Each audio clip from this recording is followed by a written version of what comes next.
if you know the rules of the game and you can apply that to yourself and understand and forecast what they may like or dislike, it can help you optimize that whole element. All right, so let's go ahead and get started off.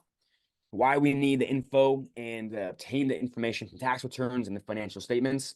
Number one, we have to understand what your company is, right? If you're a sole prop, an LLC, an S Corp, C Corp, how you're structured has different tax implications and how you're able to really carry things over from the business to the personal, right? Very, very, very beginning, we have the sole proprietorships, right? Little pros over here. They're very cheap to set up. You don't need to invest hundreds and hundreds of dollars.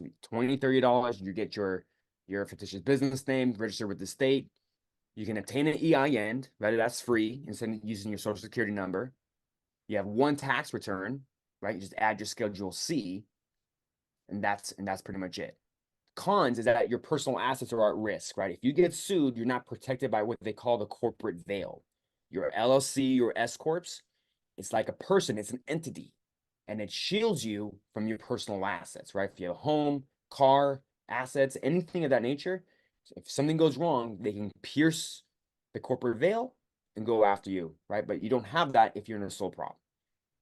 Also, the lender's perception could be that you're a very small company.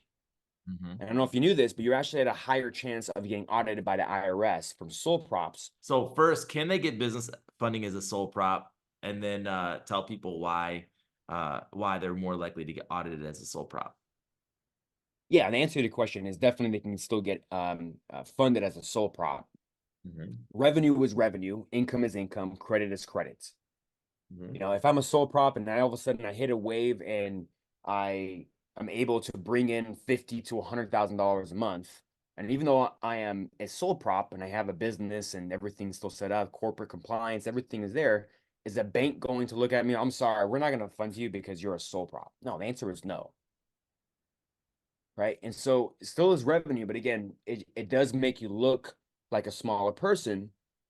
And that's the other reason why the IRS will go after you, because you don't have the financial resources typically as a sole prop to fight them. Right. And that's why, in my opinion, why the IRS likes to go after the small people versus the bigger ones, because the team of lawyers and CPAs and things of that nature, you can afford that typically if you're a bigger organization. However, if you started off a sole prop, it's okay. You can still convert your sole prop to an LLC, right? You can still retain the age of your company, XYZ Enterprise, right? Sole prop. And I registered that 5 years ago and I've been operating under XYZ Enterprise. And all of a sudden, I want to convert that now to an LLC. As long as you kept the same name and you're operating, from that, and you have proof, you can just simply update your SS4, your IRS EIN online from a conversion. And if the name of that company is also available with the Secretary of State, right, as an LLC or a corp or anything. But it's very key that you have proof that you've been in business for longer than that. Right? When you're going through a business loan application, your credit card, and a lender looks at you and like, oh, you just registered your company last month. You're like, no. Here's the proof that I've been in business, right? Here's a bank statement. Here's my fictitious business name, documentation, etc. Does that make sense? And so that's proof that you are able to age it, and now you don't have to then start over as a startup. Does that make sense, guys? All right, S corporations. So, owners here. So in the S corp, you have a couple of different ways over here. The moment you have a K1, such as your distributions of what you make. So if you have partners or ownerships, the net profit can be distributed over the amount of partners throughout the company. And typically you have to have like either a W-2 or payroll. You can pay yourself either like $1,000 a month of some sort. So you have to pay yourself as an employee. It's not really good for investors. So if you're raising capital, this is not really the type of corporation that you want to go, because the max shareholder is about 100. And the shares only gets taxed when dividends are paid out. Okay, so a little bit of that element. C corporations is very, very common for investors. So they pay their own corporate taxes on a form called 1120. The individual shareholders will be tax gain on their personal returns when dividends are issued to them. Okay, so C corporations don't issue K1s to shareholders. Instead, they form something called a 1099 DIV when dividends are paid. Okay, so a little bit of a difference between a C corp and an S corp. A little bit different depending on its use, as we all are very common with our LLCs.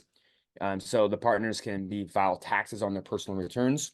And it could also be, essentially it's kind of labeled as a managing member of your LLC. Now, if you can be an LLC solely a sole member, if you're just one person, you could also be an LLC and be a S corp as well, where the income is passed through each member from that, which is the most common classifications that we see, from over here. I think that's a lot of people we've been dealing with, especially in this community, have their LLCs. Right. So number one concern from any lender is that how are they going to be able to pay us back here? Right. So when we're looking at the financials, lenders are asking themselves, what's the primary source of repayments? So typically, personal income or cash flow from the operations is relied as the primary source. Secondly, the lenders are looking at the owner's income or liquidity outside of the business assets. And then the third is the final source of repayment is typically liquidation or collateral. So, most banks are going to go through all the documentation. They're going to see really what's to determine the historical cash flow that allowing them to see if they can pay back the loan. So banks don't want to own whatever you're buying with this loan, right? If you bought an equipment or a truck on the business, they're not in business to be able to go out there and try to liquefy that equipment or that truck so that they can get their money back. They want to look at the cash flow and how the operations of the business has been going to really make that main determination. And so there's a different mindset for how these banks, they look at these first, second, or third, options here. Does that make sense? Oh. All right, so tax returns over here. A lot of people look at the gross, essentially is 1A. And then the net, after all deductions, is on the bottom here. Okay, total revenue and net profits. So how do we determine your loan amount? Then they're going to be to ask you, hey, can you afford this loan? Right? That's your potential, right? It could be 25,000, 100,000, 150,000. But do you have enough cash flow in your business to afford this loan? Okay, so if you look at this example, this person made $975,000. But if you look at all the different deductions, cost of goods, all the different excuses of why they have, but you look on line 30 on taxable income is $5,000. That's right. Great revenue. No. Essentially, you wrote everything off. They want you to get funding with $5,000, guys. But you see this stuff, bro. You see this stuff every single day, guys. This is essentially one of the biggest killers, especially when you're going, when you're going for the bigger amounts of loan amounts. It's, banks want to see, tax returns a lot of times. Yeah. But if we stay under this certain thing, that's why we like to look at those low doc programs of 3 months business bank statements, where we can coach you a little bit effectively versus having to wait for the whole entire year to close, get your tax returns. So a lot of it is strategic based upon the year where you're at. Did you file? Did you not? Right? It's all about strategy and how we can optimize for that other picture, though. But yes, you cannot get approved for a $100,000 loan amount when you just netted $5,000, right, for the whole entire year. So maximizing your expense deductions can significantly hinder your ability to secure business loans. So I always say, know yourself, know what you want to do 2 years ahead.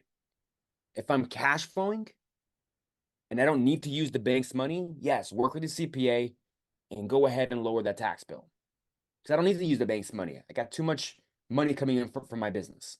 Yeah. But if you want to use the bank's money and leverage that, there's a secret formula that they want you to have, right? I'm gonna disclose what that is here shortly.